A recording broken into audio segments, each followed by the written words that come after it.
daripada Sahal bin Abu Hasmah, dia berkata Rasulullah SAW memerintahkan kami, apabila kalian telah menaksir, maka ambillah zakatnya dan tinggalkanlah sepertiganya.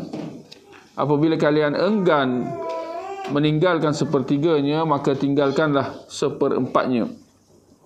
Tapi riwayat ini pun dhaif juga. 642 daripada Attab bin Asid radhiyallahu anhu, dia berkata Rasulullah sallallahu alaihi wasallam memerintahkan supaya anggur ditaksirkan sebagaimana kurma ditaksirkan, dan anggur diambil zakatnya ketika sudah kering, yakni kismis. Riwayat ke-55 ulama hadis dan sanadnya terputus, tapi ini pun dhaif juga.